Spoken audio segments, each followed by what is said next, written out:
푸른밤 종현입니다.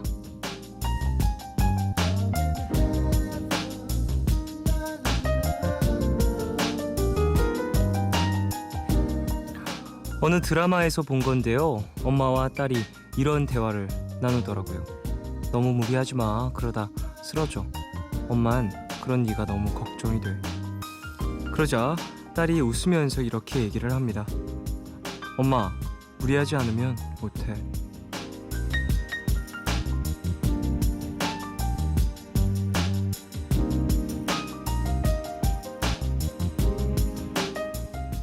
만약에요, 어떤 일이 주어졌을 때 이렇게 저렇게 하면 되겠다. 딱 판단이 서고 생각대로 일이 일사천리로 진행이 되면 참 좋죠. 하지만 우린 대부분은 굉장히 평범한 사람들이라서 남들보다 더 고민하고 더 부딪히고 더 노력해야만 보통 이상의 결과를 낼 수가 있습니다. 무리하지 않으면 못 해내는 일들이 너무 많거든요. 근데 한편으론 이런 생각도 들어요. 무리해서라도 할 수 있는 일이 있어서 그만큼의 목표를 세울 수 있어서 다행이라는 생각이요. 여러분은 어떠세요? 무리해서라도 하고 싶은 일들 하고 계신가요? 10월 18일 오늘과 내일 사이 여기는 푸른밤입니다.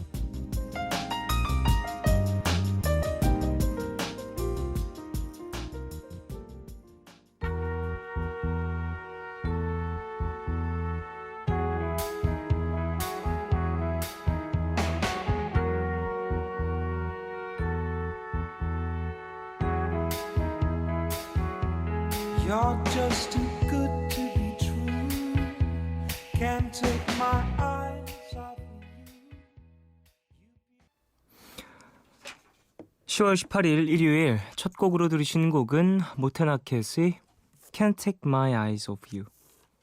네, 였습니다. 어쨌든 그래요.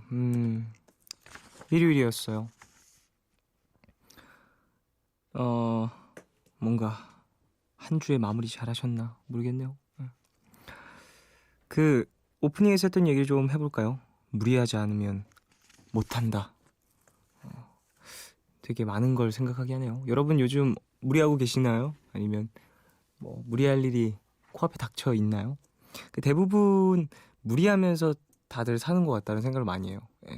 많은 사람들이 무리해야 어떠한 자신의 자리를 좀 지킬 수 있고 그래야 뒤처지지 않고 그런 강박을 느끼는 것인지 아니면 정말 실제로 그런 것인지 다들 무리하면서 지내고 있다는 생각을 되게 많이 하게 되는 요즘입니다. 저 같은 경우에도 좀 되게 무리를 많이 하는 것 같다는 생각 때문에 그래 이제 좀 나를 추스릴 때가 된 것 같은데 라는 생각을 할 때가 되면 또 그 생각을 잊게 만드는 어떠한 현실적인 작업물들이 들어와서 순간적으로 또 잊고 무리하게 되고 그 무리가 축적되다가 병으로 나타나겠죠. 그러니까 많은 분들이 지금 이것만 하고 생각을 하시면서 못 쉰 지 엄청 오래되셨을 수도 있다라는 생각을 하는데 다들 정말 쉬시면서 그리고 어느 정도 컨디션 관리하시면서 무리하시길 바라겠습니다. 자, 오늘 미드나잇 스포일러 함께하죠. 매주 일요일 변함없이 함께해 주시는 분입니다. 영화, 경제, 경영, 건축 전문 신기주 기자님. 잠시 후에 오셔서 좋은 영화 얘기 소개해 주실 겁니다. 90s but goodies에서는 여러분의 90년대 신청곡을 기다리고 있죠. 짧은 건 50원, 긴 문자와 사진 첨부 문자 100원이 추가되는 샵 8000번으로 사연 보내주시고요. 무료인 미니 어플 카카오톡 메신저로도 참여 가능합니다. 푸른밤은 정화예술대학교 메인타이틀 픽처스 플랜한국위원회 인터파크 투어 주식회사 좋은건강 페이코 피자의 땅 세정 글로리아 교육재단 신신파스 RX 카오글로벌 아우디코리아 환인제약 겔포스 평안 LNC PAT 광주 센트럴 푸르지오 대성 셀틱 보일러 LCT PFV KDB 대우증권 용인 기흥 해링턴 플레이스 더 마션 알리안츠 생명보험 트랙스타 대우건설과 함께합니다.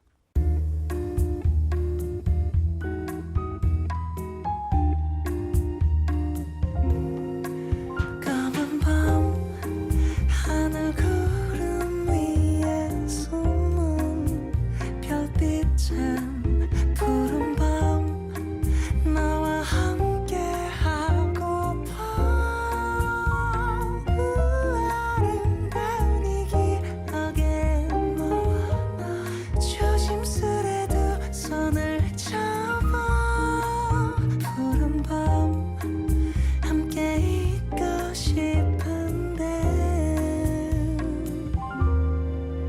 밤 종현입니다.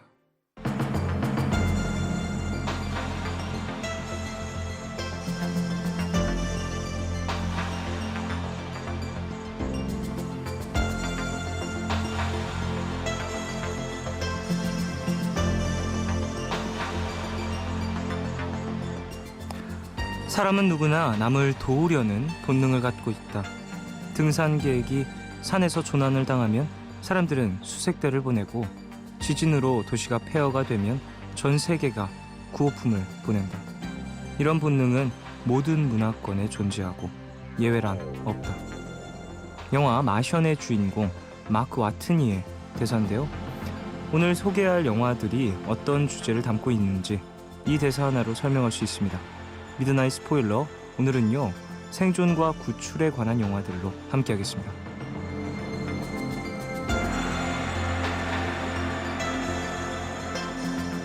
네, 영화, 경영, 경제, 건축, 인터뷰 전문기자 신기주 기자님 안녕하십니까? 네, 네, 안녕하세요. 안녕하세요. 잘 지내셨나요? 네.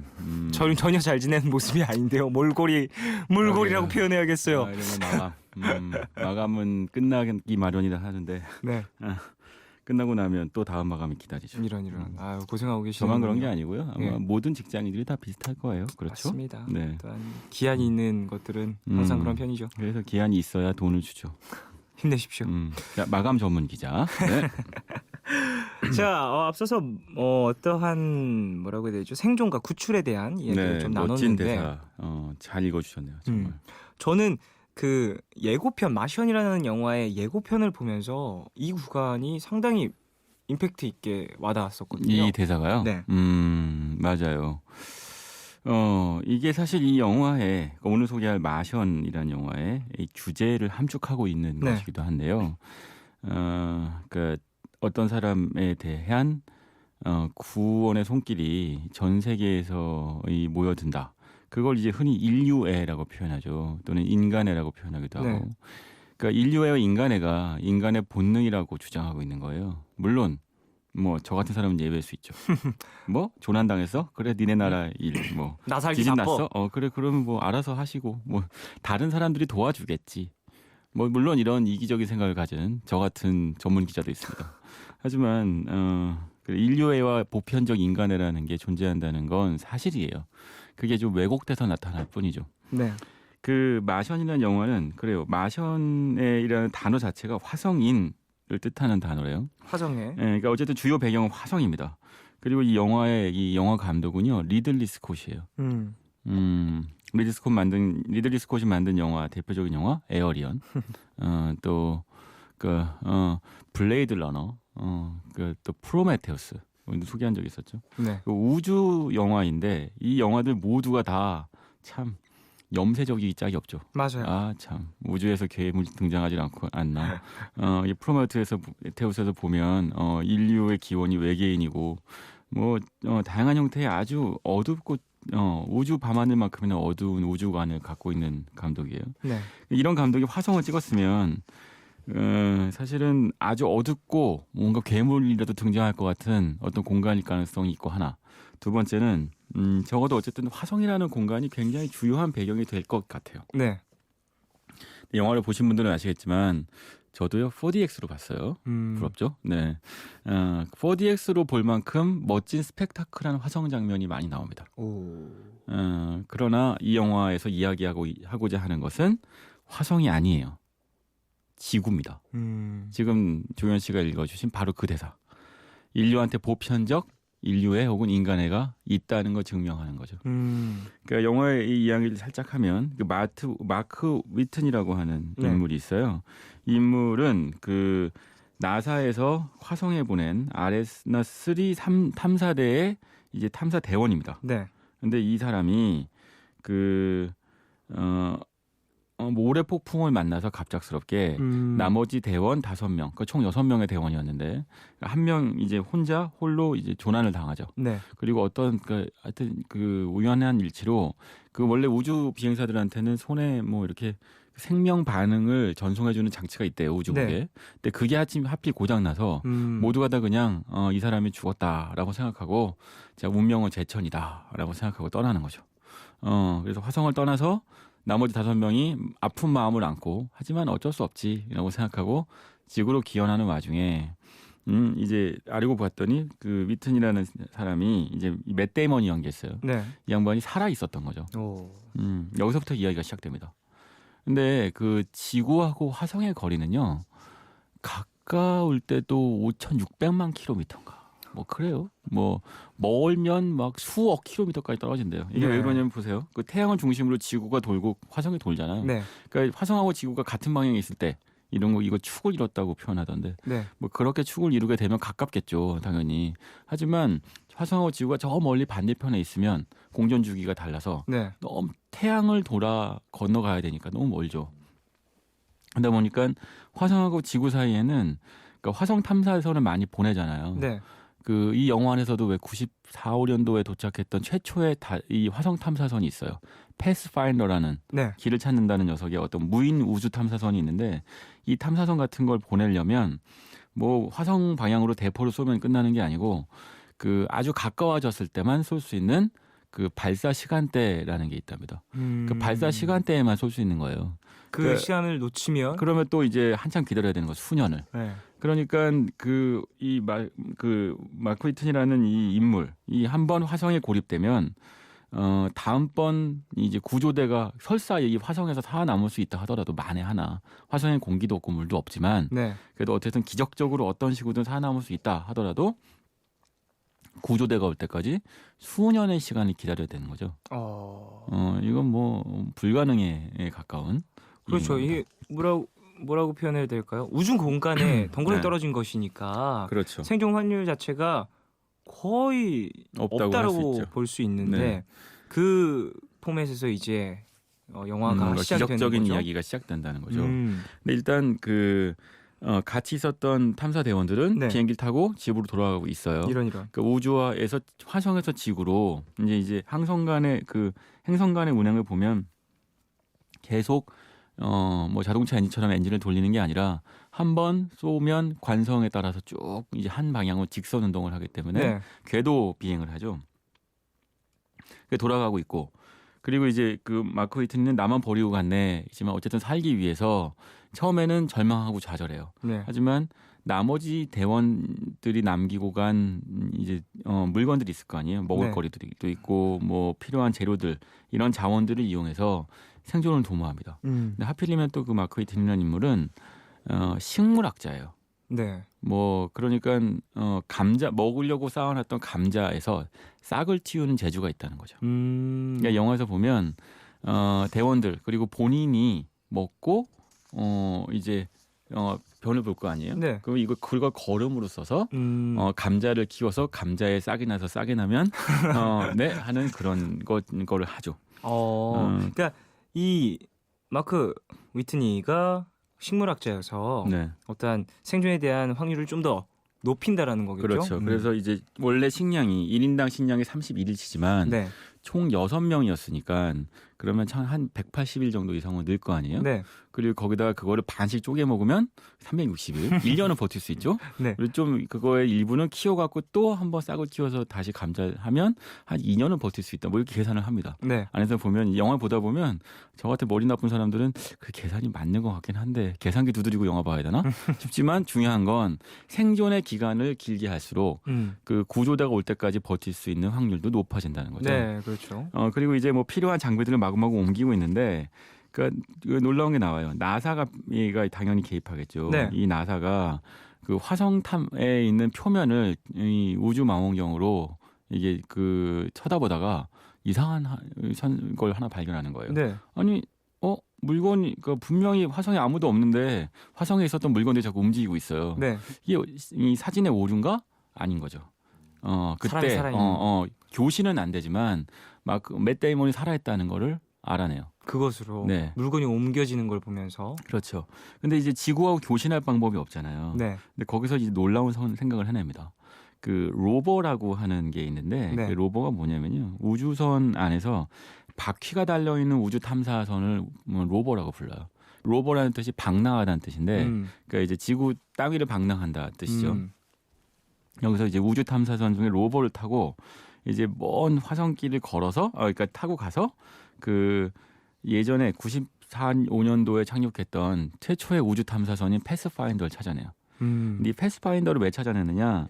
이 패스파인더라고 하는 존재가 그 원격 조종으로 지구하고 교신하게 돼 있었던 거거든요. 그 무선 탐사선이니까 그 지구에서 우주까지 이 전파를 쏴서 그러니까 뭐 쉽게 얘기하면 RC카 비슷해요.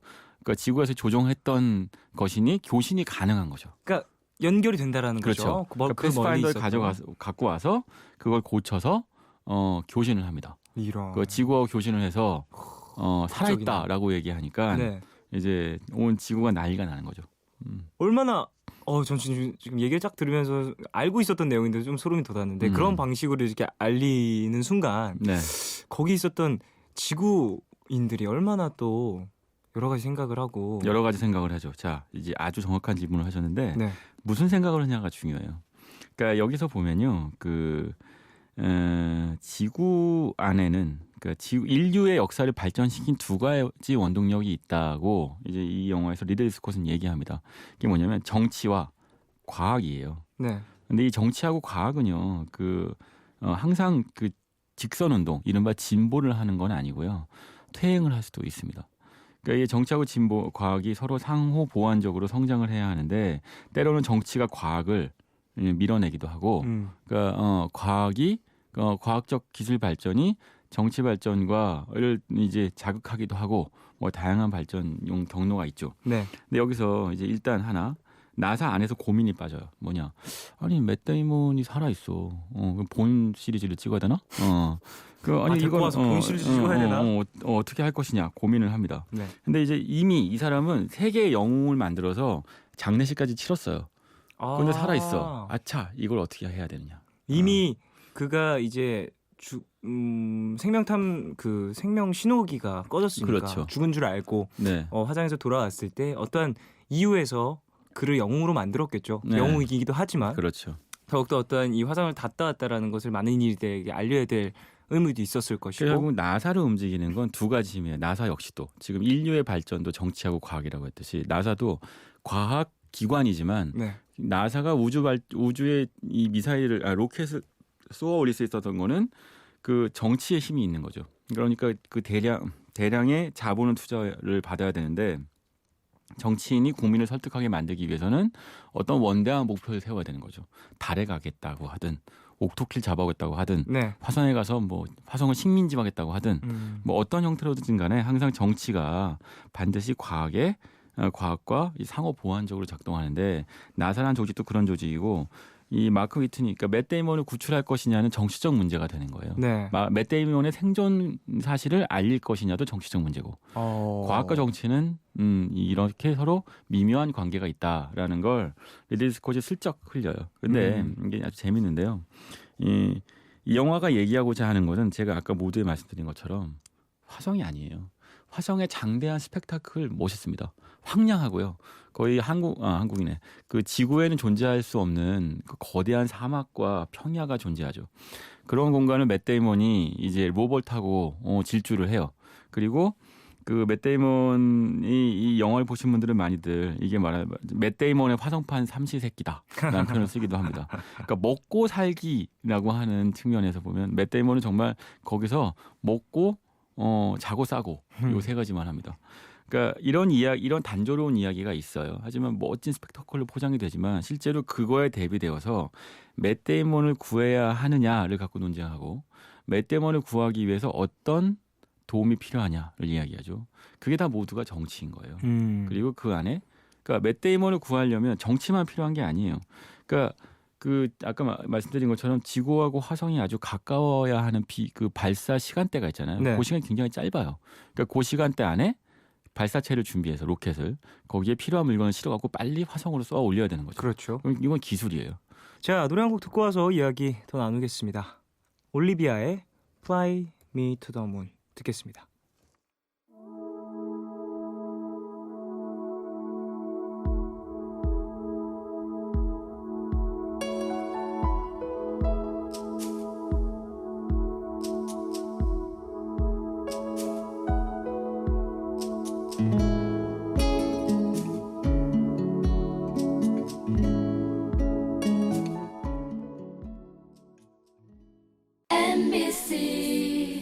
fan for you.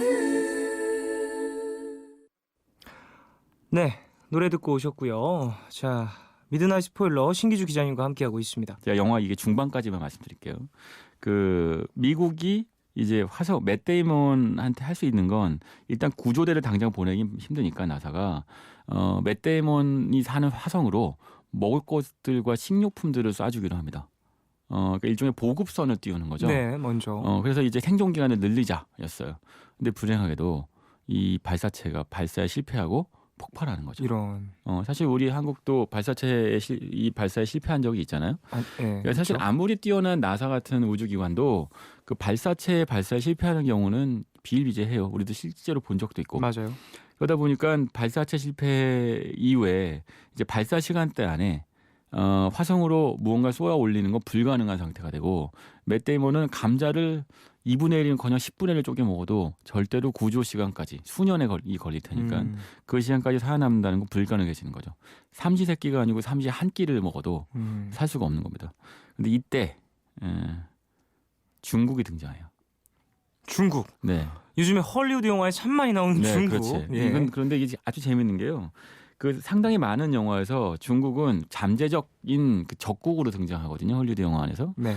근데 이 영화 안에서 중국이요. 중국에도 나사가 있어요. 그 CSA인가? CNSA일 거예요 아마. 그러니까 이제 중국 항천국이라고 불리는데 네. 그 항천국에서 그 비밀리에 태양신이라고 불리는 그 우주 발사체를 개발해서 완성해 놓은 상태였던 거예요. 근데 이 사실을 이제 미국에서 이제 그 맷 데이먼을 구하겠다고 노심초사할 때 중국에서 이 사실을 알아요. 당연히 알죠. 전 세계적인 이슈가 되어 있으니까. 근데 중국에서 이때 이 태양신의 존재를 밝힐 것이냐를 갖고 항천국 안에서 논쟁이 일어납니다. 그러니까 왜 그런지 짐작할 수 있는데 이 태양신이라는 발사체는 앞에 우주선을 끼우면 우주선이지만 앞에 핵폭탄을 끼우면 핵무기인 거예요. 그렇죠. 이건 군사적인 위협이 되는 것이고 태양신을 중국이 갖고 있다는 걸 미국이 알아서는 안 되는 거예요. 그런데 이때 그 중국 항천국의 그 국장 아주 이 백발이 성성하고 아주 멋있는 중국인으로 나오는데 이 인물이 딱 한마디를 합니다. 이게 어쩌면 이 영화의 모든 것이기도 해요. 이 대사 한마디가. 이거는 정치의 문제가 아니다. 이건 과학의 문제다. 그리고 태양신의 존재를 알려주고 태양신에 이제 보급품을 실어서 우주로 쏘아 올립니다. 그러니까 이제 아까 처음에 종현 씨가 읽어준 인류한테는 인류애가 있다라는 이야기죠. 네. 모든 문화권에선 사람한테는 누구나 남을 도와주려는 본능을 갖고 있다라고 얘기하는 것이 바로 이 대목인 거예요. 그러니까 21세기에 이제 이른바 G2라고 불리는 미국과 중국이 한 명의 인류, 그러니까 지금 화성에선 단 한 유일무이한 인류를 살리기 위해서 협력을 한다는 거죠. 그리고 그 과정에서 정치를 뛰어넘는 과학이 등장하고 과학을 도와주는 정치가 등장하는 거예요. 그러니까 이 리들리 스콧 감독이요. 제가 아까 영화 몇 편 읊조렸는데 에어리언 같은 거 보면요. 결국은 인간이 만든 악마적 존재 아니에요. 그렇죠. 상상이네. 예, 그죠. 끊임 수편을 거치면서 이게 우주의 미래에서 인류의 미래에서 무슨 그 회사라고 하는 존재가 에어리언을 일종의 생체 실험 병기로 만들었다 이런 얘기가 나오고 심지어 프로메테우스에서는 인류라는 존재는 그저 외계인이 만들어서 자기 DNA를 흘려놓은 어떤 피조물, 실험 동물 같은 걸로 그려요.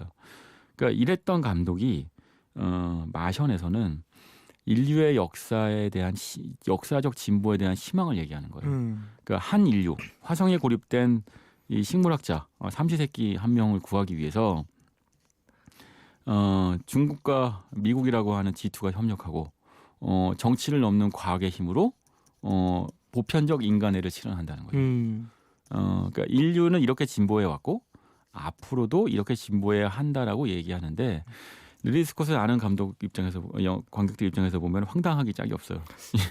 이 할아버지가 그냥 갑자기 왜 이렇게 됐나 싶죠. 그냥 그걸 떠나서 리들리 스콧을 알고 있으면 더 그럴 것 같긴 하지만 현실성이 없다라고 계속 생각되는 스스로가 안타깝네요. 저는 지금. 그래요. 근데 네. 아주 재밌는 말씀하셨어요. 이게 현실성이 굉장히 떨어지는 것 같지만 사실은 이게 지금 리들리 스콧 감독이 80 가까이 됐는데요. 이게 사실은 21세기의 역사가 돼야 된다고 주장하고 있는 거예요. 마션의 본질은요. 계속 얘기하지만 화성 이야기가 아니에요. 화성이라는 거울에 비춰본 지구의 이야기거든요. 네. 지구가 어떻게 화성에 대응할 것인가인데 여기서 첫째, 그 G2라고 하는 국가가 정치적 반목을 멈추고 동통의 목표를 위해서 나아가는 이야기가 하나 있죠. 두 번째는 그 과학적 천재들이 등장해요. 여기서 네. 보면 과학 천재들이 이거 흔히 말하면 너드라고 불리는 존재들이 상당히 긍정적으로 그려지거든요. 많은 영화에서는 그게 빅뱅 이론 같은 미드에서 나옵니다만 이상한 인물들로 그려지지만 괴짜처럼. 맞아요. 하지만 나사에 있는 이 천재들이야말로 인류의 역사를 진보시키는 인물로 표현되죠. 물론 이상하게 그려지긴 합니다만.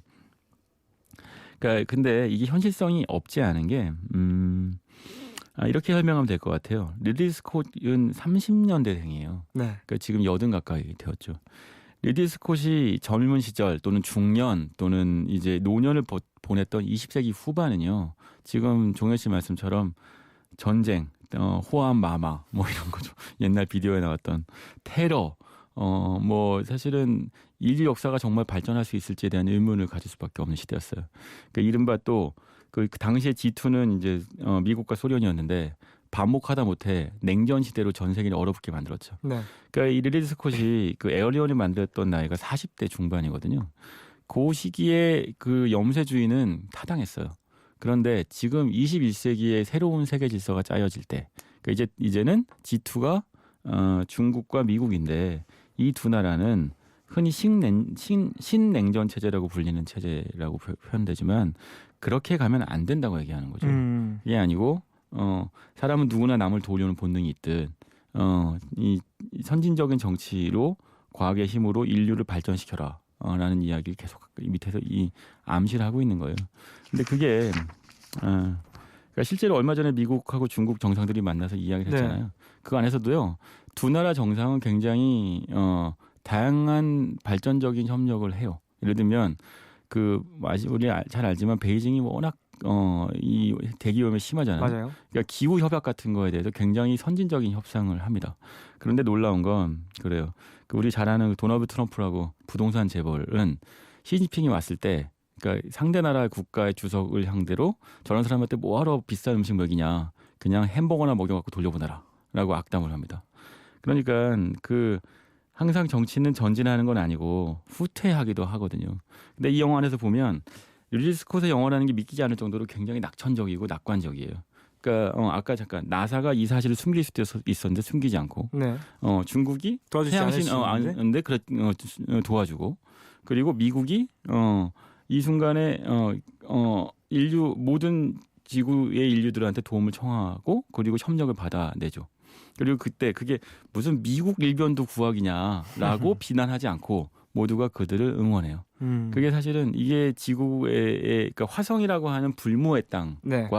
지구라고 하는 비옥하고 물도 있고 바람도 있고 그래서 언제든 농사를 지을 수 있죠.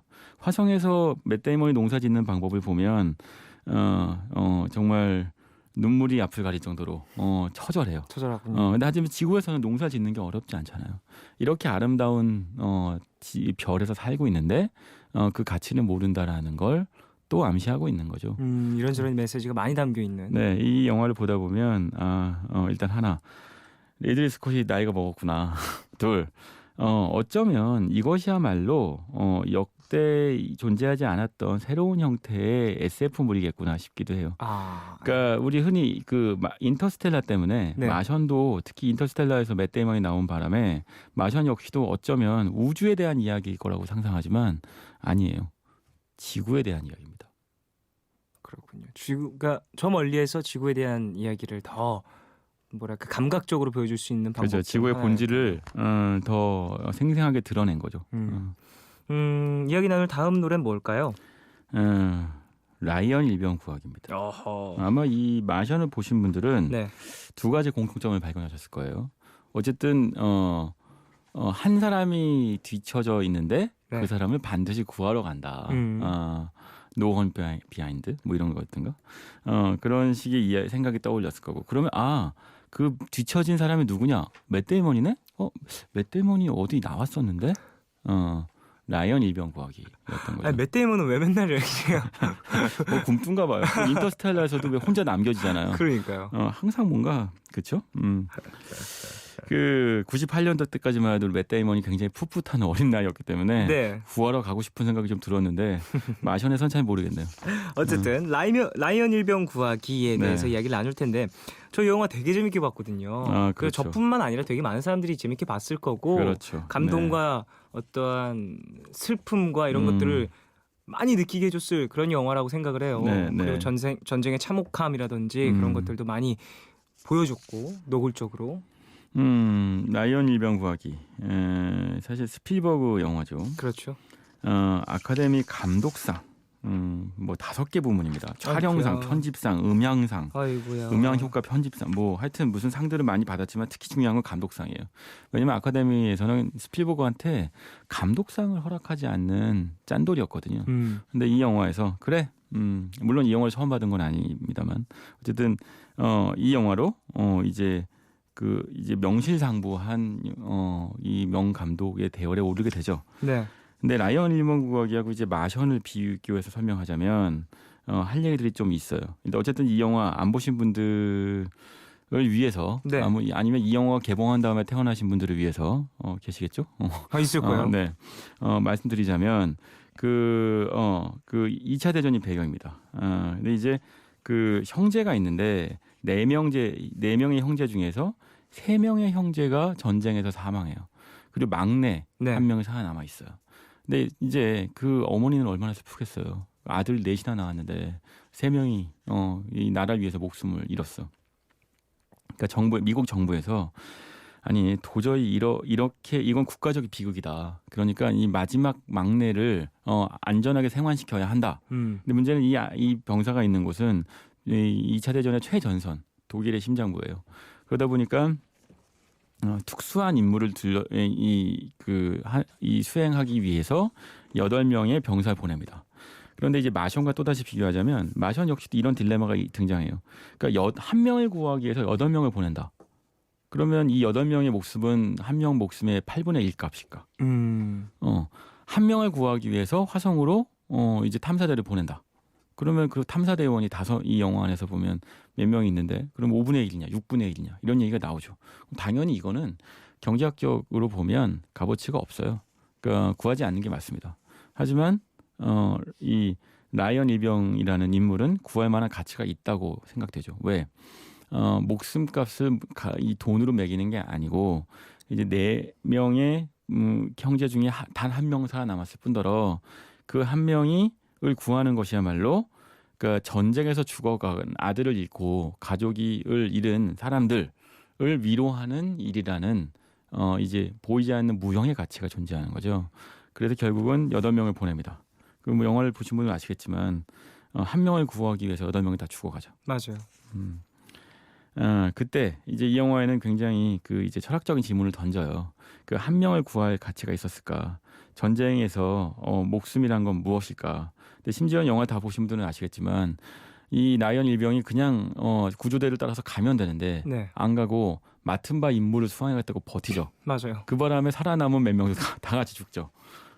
그래요. 톰 행크스 주인공 죽고 사실은 이 안에 등장하는 많은 병사들이 허무하게 죽은 건 아닐까. 또는 이 영화 마지막에 보면 이런 장면 나오죠. 그 라이언 일병이 살아남아서 나이를 먹었어요.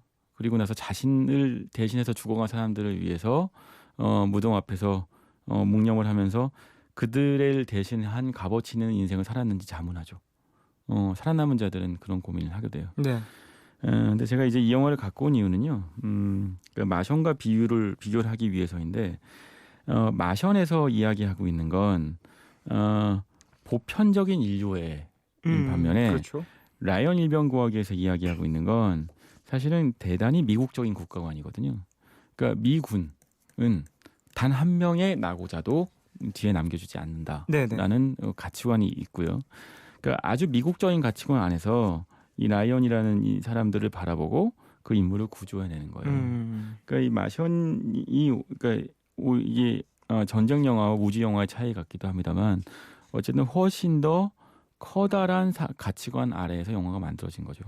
저는 이 영화를 보면서 가장 여러 가지 생각을 했었던 건 뭐냐면 이거 너무 스포일링일까요? 뭐 그 내가 살려줬던 적군이 아, 네. 나의 친구들을 죽이게 되는 그런 장면들도 나오게 되잖아요.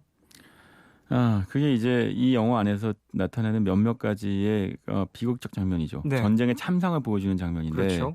전쟁에서 그 얄팍한 값싼 인간애와 또는 그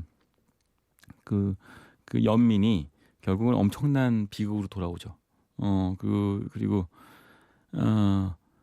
총을 함부로 쏘지 못하는 병사가 네. 결국 자신의 친구 죽게 만드는 상황 같은 것들이 끊임없이 등장하잖아요. 맞아요. 전쟁의 비극이라는 건 그러니까 그게 사람이 죽기 때문이기도 하지만 인간성을 말살하기 때문인 거죠. 우리가 계속 제가 인류애와 인간애를 말씀드리는데 그런 인류애와 인간애 따위는 발을 붙일 틈조차도 없는 거예요. 그때 라이언 일병 구하기에서 선택할 수 있는 건 결국은 아군과 적군을 나눈 후 아군한테는 인간애와 전우애를 보여주고 적군한테는 피도 눈물도 없어야 한다라는 네. 이야기를 하게 되는 거죠. 그러니까 어찌 보면 한 명을 위해서 8명을 살리는 굉장히 인류애적인 영화 같으면서도 한편으로는 피하 구분으로 적군한테는 아주 매섭게 굴어야 한다는 이야기를 하고 있는 거예요. 그러니까 이걸 다시 마션으로 돌려 얘기하면 마션에서 미국과 중국의 관계 역시도 그렇게 풀릴 수도 있는 관계라는 거죠. 마치 라이언 일병 구하기에서 그렇죠. 적을 대하는 만약 것처럼 그렇다면 중국은 태양신이라고 하는 이 로켓 발사체를 절대 주지 공개할 않겠죠? 이유가 없죠. 우리가 상상하건대 일단 마크 휘튼이라는 인물을 구하고 나서는 그 다음에 다시 사이버 첩보전에 들어가고 해킹을 하고 뭐 이렇게 됐을 가능성이 매우 높겠죠. 네. 사실은 그러니까 이건 라이언 일병 구하기하고 마션은요. 그래서 아주 흥미로운데 동전의 양면 같은 것인 거죠.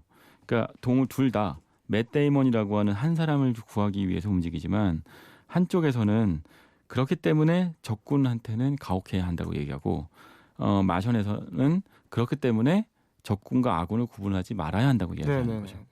라이언 일병 구하기에서의 한 사람을 구해야 한다는 가치관은 20세기적인 철학에 기초하고 있어요. 어쨌든 피하는 있고 전쟁을 할 수밖에 없는 것이고 우리 편을 구하기 위해서 목숨을 걸 수는 있다. 상대편을 위해서는 아니다. 인 거고 마션에서는 21세기적 가치관이죠. 네 편과 내 편은 더 이상 의미가 없다. 정치와 과학은 서로 상호 보완하며 인류의 진보를 위해서 함께 움직여야 한다는 것이고 영화를 끝까지 보신 분들은 마션에선 나중에 이제 각각의 이 나라들이 어떤 선택을 하고 그리고 그것 때문에 이제 어떠한 결과가 나온지도 아실 거예요. 그런 걸 보면 두 영화를 보고 많이 비교할 것들이 생기죠. 단지 맷 데이먼을 구하러 간다가 아니라 맷 데이먼이 혼자 밥을 해먹느냐 아니냐가 아니고 그게 아니라 이게 20세기 21세기가 얼마나 다르고 지금 우리는 2015년을 살잖아요. 네. 놀랍게도 21세기가 벌써 중반으로 하긴 가고 있어요. 초반이면 이미 지났다고요. 그러게요. 그러니까 사실은 그러니까 우리는 기억 못하고 있지만 그 정부를 이끌고 정치를 하는 사람들, 또 역사학자들, 경제학자들, 이른바 좀 거시적 시각을 가진 사람들은요, 20세기 초반에 참혹했던 1차 대전과 1930년대의 대공황을 기억해요. 우리 요즘 경제가 어려워진다고 얘기하잖아요. 그러니까 이 매해 초기, 그러니까 순환적으로 일어나는 경기의 대공황을 피하기 위해서 사실은 많은 거시적 경제학자들, 천재들이 안간힘을 쓰고 있고요, 현재. 네. 그리고 그 20세기 초반에 있었던 피투성이 나는 그 전쟁을 피하기 위해서 국가들이 어떤 식으로든 협력하려고 애를 쓰고 있는 거죠. 그들이 왜 협력하려고 애를 쓰고 왜 그렇게 공황을 피하려고 애를 쓰느냐? 100년 전에 20세기 초에 그걸 피하려고 애를 쓰지 않고 경쟁하고 갈등을 했다가 인류가 파멸 직전까지 갔었거든요. 우리는 100년 전의 역사이기 때문에 너무 옛날 얘기 같지만 실제로 어떤 시각에서 보면 불과 어제의 일하고 같은 거예요. 이 두 영화는 그런 것들에 대한 읽을거리 주는 영화입니다. 그렇군요. 구출에 대한 영화의 두 가지 이야기를 해봤는데 네. 정말 다른 시각이네요. 같은 맷 데이먼을 구하고 있지만 그렇죠. 음, 그런데 두 영화에서 특히 마션에서 특히 드러나고 있는 또 네. 다른 하나의 가치가 있어요. 그러니까 계속 얘기하지만 지구에 대한 이야기고 정치와 과학에 대한 이야기라고 했잖아요. 네. 근데 세 번째, 그러니까 인류의 역사를 진보시키는 세 번째 요소가 있습니다. 뭐죠? 이 영화 그 마션에서 보면 그 맷 데이먼이 결국 혼자서 그 평범한 사람이라면 포기할 수밖에 없는 상황이에요. 근데 거기서 나는 여기서 죽지 않겠어. 나는 화성에서 죽은 최초의 인간이 되고 싶지 않아. 라고 얘기하면서 살려고 발버둥을 치죠. 공포를 이겨내고 뜻밖의 방법으로 감자를 재배하고 네. 그리고 물을 찾아내고 그리고 통신할 방법을 찾아내고 하나의 문제가 있으면 다음 문제를 해결하기 위해서 또 그 문제 해결에 실패하더라도 좌절하지 않고 또 다음 문제 해결하죠. 그러니까 인류의 역사를 발전시킨 건 그러니까 정치와 과학은 퇴행한 적이 있어요. 여러 차례. 그런데 그런 후퇴에도 불구하고 전진하는 그게 이제 생애 의지라고 할 텐데 맷 데이먼이 가진 생애 의지에 대해서 리들리 스콧이 굉장히 강조를 해요. 어찌 보면 화성 안에서 맷 데이먼은 한 명이고 그 사람이 곧 인류의 전체잖아요. 그렇죠. 이 사람이 좌절한다는 건 인류가 좌절하는 거죠. 그러니까 그 안에서 계속 전진하는데 맷 데이먼은 그 전진하게 만드는 동력은 생존, 삶에 대한 의지라는 거죠. 되게 그러게요. 라이언 일병 구하기와 마션 이 두 영화가 전혀 다른 영화일 수도 있겠다는 생각이 들었는데 네. 이렇게 또 이야기를 나누니까 통하는 부분이 또 있는 것 같고 되게 마션이라는 그 영화에서 보여주는 긍정적인 이야기들이 되게 뭐랄까 많은 사람들이 느꼈으면 좋겠다라는 생각이 드네요. 어쨌든 맷 데이먼은 구해보는 걸로. 그래요. 그래 다 본 시리즈가 나오니까. 네. 자, 이제 푸른밤 미드나잇 스포일러 마칠 시간이 됐어요. 여기서 저는 2부 마무리하고요. 3부로 돌아오겠습니다. 신기주 기자님 다음 주에 뵐게요. 네. 안녕히 가세요. 이하나의 그대 혼자일 때 듣고 광고까지 듣겠습니다.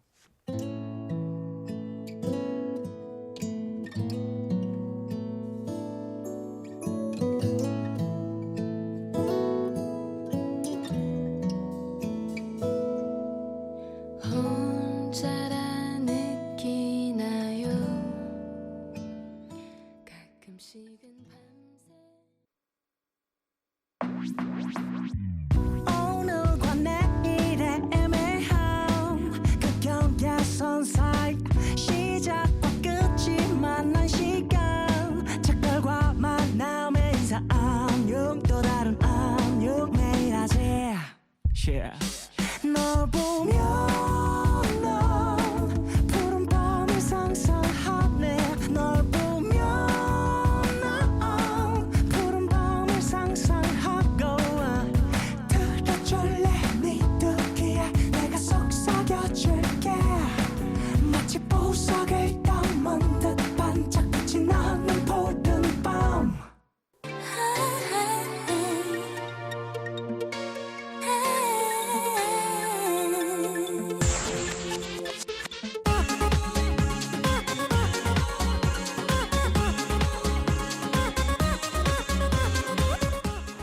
맛있는 음식, 감동적인 영화, 멋진 여행지. 누군가와 공유하고 함께 얘기를 나누다 보면 즐거워지고 마음이 통하는 기분이 들죠. 90년대 노래들, 마음이 통하는 시간이 될 수 있을 겁니다. 90s but goodies 함께 할게요. 내일부터 다녀 무슨 공식이야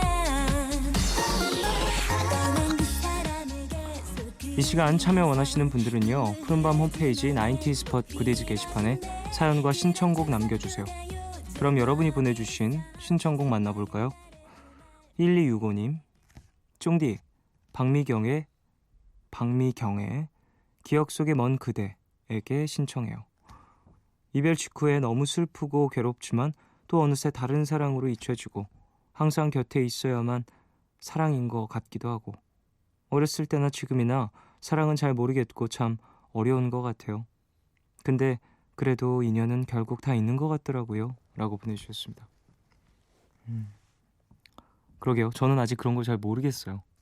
뭐가 인연이고 뭐가 맞는 거고 기다리는 게 맞는 건지 보내주는 게 맞는 건지 떠나가는 게 맞는 건지 찾아가는 게 맞는 건지 뭐 그런 걸 아직 잘 모를 때인 것 같습니다. 부럽네요. 1265님 뭔가를 알고 계신 것 같아서. 이성민님, 어렸을 때 나 어때? 라는 시트콤을 보고 있었는데 음악 방송에서 본 얼굴이 있는 거예요. 알고 보니 꽃미남 아이돌 스타 최창민 씨. 당시 송혜교 씨와 같이 연기했었답니다. 최창민의 짱이라는 노래가 듣고 싶어요. 귀여운 가사와 당시 유행어들을 들을 수 있어요 라고 보내주셨습니다. 저희 노래 되게 좋아했었던 것 같은데 최창민 씨가 앨범을 몇 장 내시지 않으셨어요?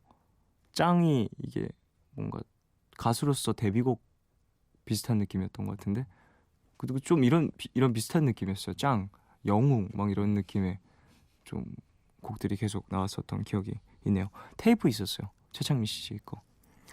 박미경의 기억 속의 먼 그대에게 그리고 최창민의 짱 두 곡 듣고 오겠습니다.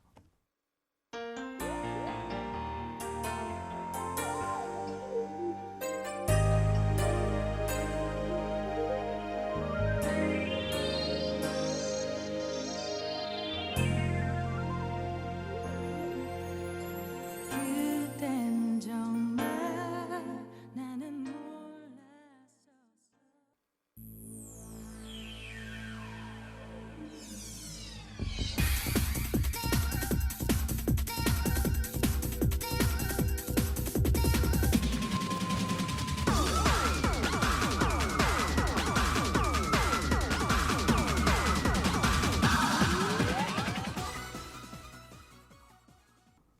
박미경의 기억 속의 먼 그대에게 그리고 최창민의 짱 두 곡 듣고 오셨습니다. 생각보다 제 기억보다 짱이라는 곡이 더 신나는 곡이었네요. 그리고 전 이것보단 좀 뭔가 좀 파워풀한 딥한 사운드로 기억을 하고 있었는데 어렸을 때여서 그랬나 봐요. 자, 90s but goodies 계속 함께 할게요. 7324님, 쫑디 얼마 전에 나인 언니가 추천해준 서드 스토리의 Dry Your Eyes 있잖아요. 너무 좋은데 음원이 진짜 없더라고요. 이 곡 1995년 노래던데 푸른밤에서 다시 들을 수 있을까요? 또 듣고 싶어요 라고 보내주셨습니다. 그래요. 이 곡 진짜 없죠. 지금 이 없다고 뭐 찾을 수 있는 방법이 쉽지 않다고 들었고 음원 서비스 되지 않는 곡이고 음반은 더더욱이나 요즘에 찾기 힘드실 거고 그래요. 오늘 한번 들려드리겠습니다. 좋죠. 이런 건 정말 라디오 뮤직뱅크 MBC 뮤직뱅크 안에 얼마나 많은 곡들이 있을지. 김선영님, 김건모의 핑계 신청해요. 93년도 제가 5살 때 나온 노래인데요. 가사의 뜻도 몰랐을 텐데 막 따라 부르고 다녔던 게 기억이 나네요. 지금도 가사가 기억이 나는데 내게 그런 핑계 대지 마. 입장 바꿔 생각을 해봐. 네가 지금 나라면 넌 웃을 수 있니? 쫑디도 이 노래 아시죠? 하셨습니다. 예, 알고 있죠. 예, 되게 재밌는. 이거 레게 리듬 아닌가? 들어봐야 정확히 알 것 같지만 내게 그런 핑계 대지 맞을 것 같아요. 레게 리듬이었을 것 같아요. 예. 6055님, 쫑디 혹시 임종환의 그냥 걸었어 나온 적 있나요? 가사처럼 기분도 좋고 기분도 그렇고 해서 신청해봅니다. 1994년도에 나온 노래인데 자주 듣곤 해요 라고 보내주셨습니다. 이게 그냥 걸었어가 전화를 건 거겠죠? 기분도 그렇고 해서 그냥 걸었어. 이야, 되게 자기 마음 표현 못하는 사람의 말투네요. 그냥 걸었어라는 말이. 정말로 그냥 걸었을 수도 있지만 어쨌든 궁금한데요. 어떤 노래인지 들어볼까요? 서드 스토리의 Dry Your Eyes 그리고 임종환의 그냥 걸었어 두 곡 듣고 오겠습니다.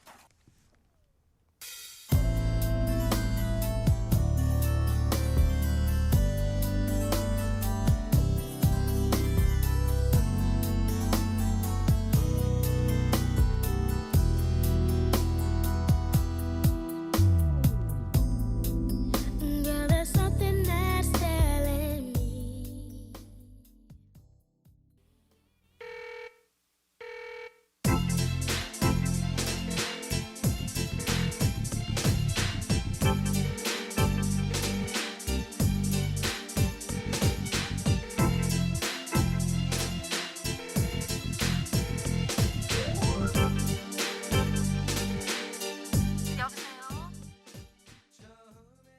서드 스토리의 Dry Your Eyes 그리고 임종환의 그냥 걸었어 두 곡 듣고 오셨습니다.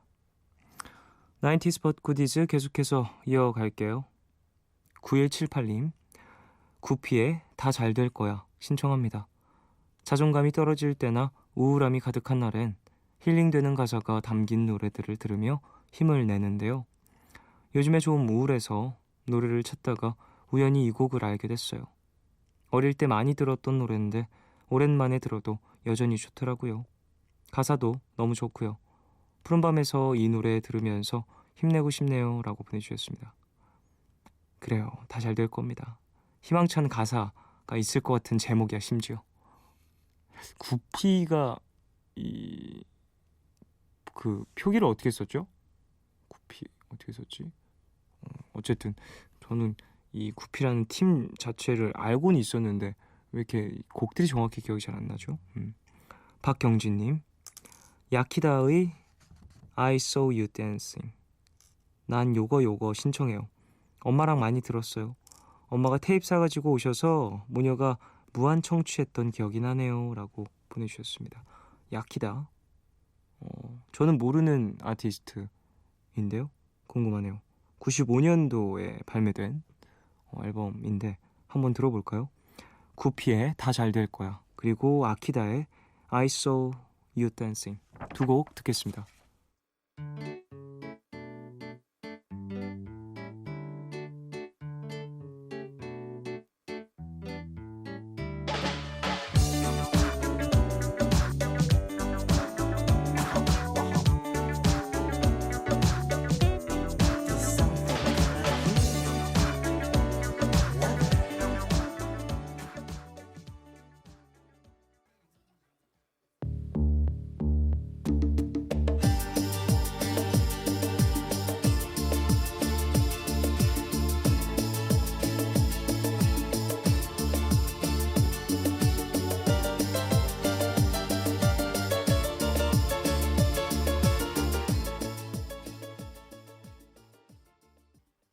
구피의 다 잘 될 거야 야키다의 I saw you dancing 두 곡 듣고 오셨습니다.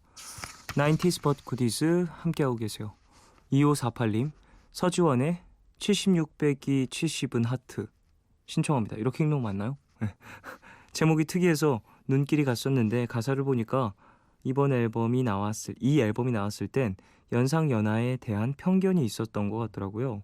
나이 차를 사랑으로 극복해 나가자 뭐 그런 내용인 것 같은데 노래 가사로 그 시대의 상황도 알게 되는 것 같아서 신기해요 라고 보내주셨습니다. 그런 노래 또 있는데 노래 가사로 시대 상황을 좀 알게 되는 H.O.T 노래 중에 1집에 들어있었던 노래인데 무슨 세대 기성세대였나? 무슨 세대인데 X세대였나? 노래 제목이 좀 그런 노래 있었어요. 그러니까 H.O.T 1집이었었던 걸로 저는 기억을 하는데 노래 가사가 뭐였지? 머리 짧은 여자 스포츠 헤어를 한 여자 어떻게 걸어가네 어떤 남자 어떤 장발을 한 남자 어디를 함께 가네 이런 그러니까 시대적으로 봤을 때 그 당시에 봤을 때는 뭔가 되게 보수적인 입장에서 그런 모습들을 이제 타파하려고 했었던 어떤 가수들의 움직임이 아니었을까 싶기도 하네요. 이 노래도 그런 편견을 부수려고 하는 제목이었겠죠. 추영희님 지금 나오는 노래들은 당시에 CDP로 들었던 노래들이겠죠.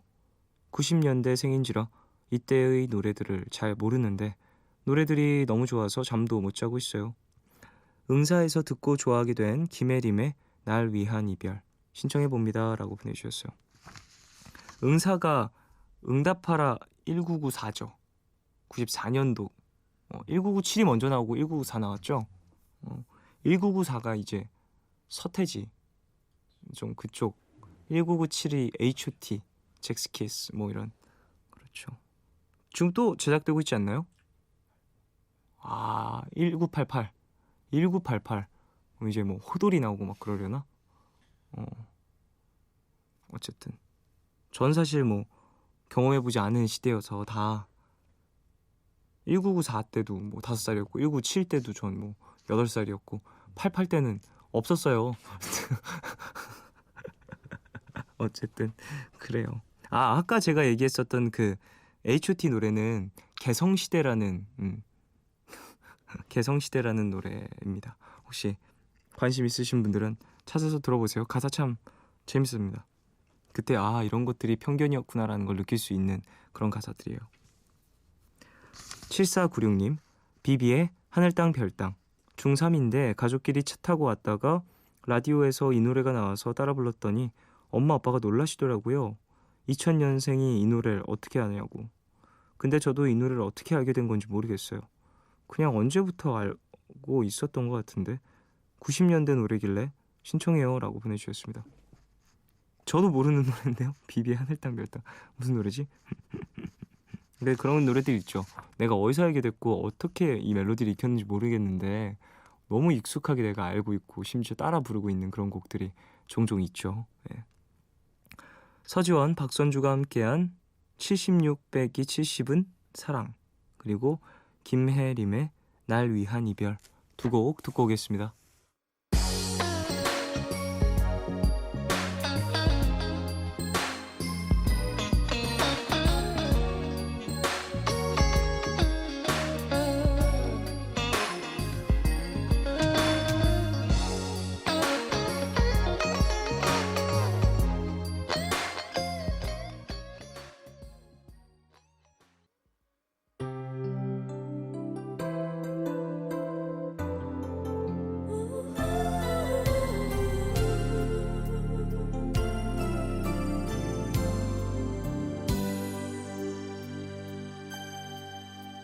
난 알고 있는데 다 알고 있는데 네가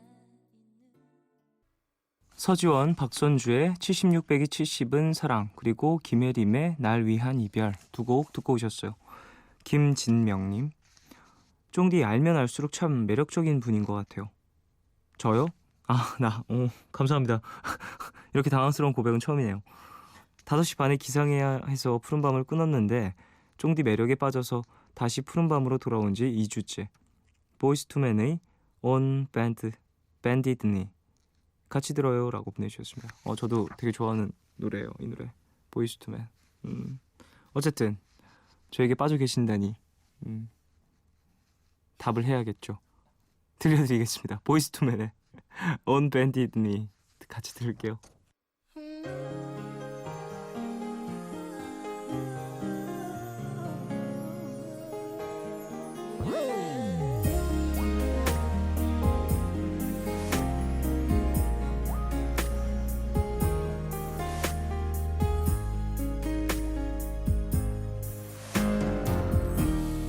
Darling,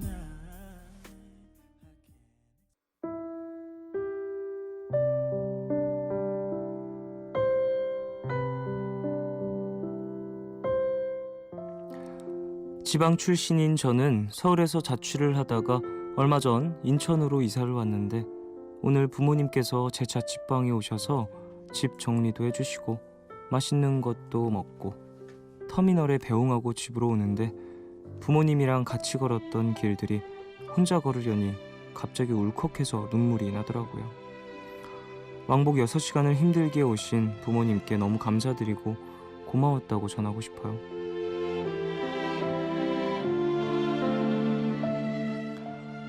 (4864님을) 위한 포춘쿠키 메시지. 부모님의 마음의 크기는 어느 누구도 재단할 수 없을 것 같아요.